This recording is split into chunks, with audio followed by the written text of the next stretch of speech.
Hey, it's Elizabeth. And I'm Stacy, the registered dietitian at Eating for Me. One of the things we've been talking about this year as I've been healthifying my year is we've been looking at my food journal and noticed that I don't eat breakfast. Hardly ever eat breakfast. And part of the reason is because I'm not really hungry first thing in the morning and you're rushing around, you don't really have time, you make excuses for it. But one thing that I have told myself, and Stacy says this is a misconception, is that I've always thought, well, I'm not really hungry. Why would I eat those calories right now? I'll save them and later have them later in the day when I'm really hungry. But I'm really doing more harm to my body than good by skipping breakfast. Yeah, breakfast, you always hear it's the most important meal of the day, and it's really true. Because breakfast, even if you break down the word break fast, you're breaking the fast. So you go all night long. So say you eat dinner at 6, 7, 8 o'clock at night. You're going until whatever time in the morning, you're going however many hours, 8, 9, 10, 11 plus hours until you eat again.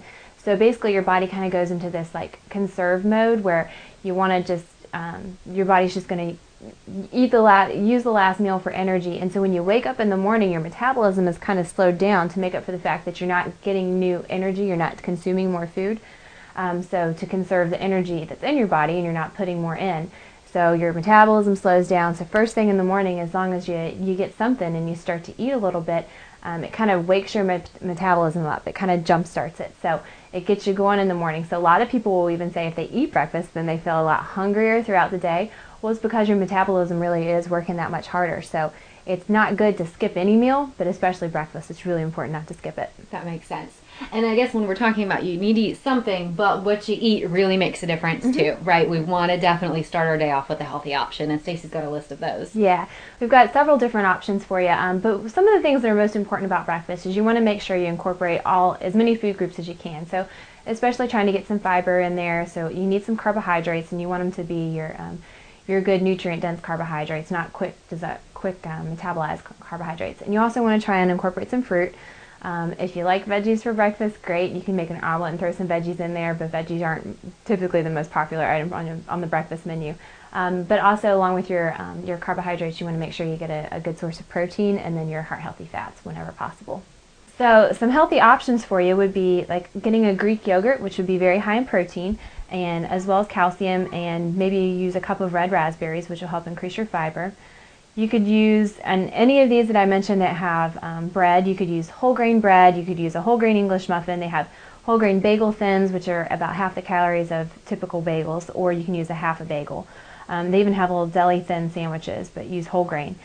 So you can use any of those options as far as your bread choice. Put about a tablespoon of peanut butter on there, cut up a banana and put the banana on there. So toast the bread, then your peanut butter is going to be nice and melty, and top it off with a banana. Again, whatever bread choice you want, with 1 egg, you can cook it in the microwave. It's very easy to cook in the microwave, about 1 minute and 20 seconds, mix it with a little bit of milk, and then your egg is done. And then top it with a slice of low-fat cheese, and you have a little sandwich there you can take on the go with you.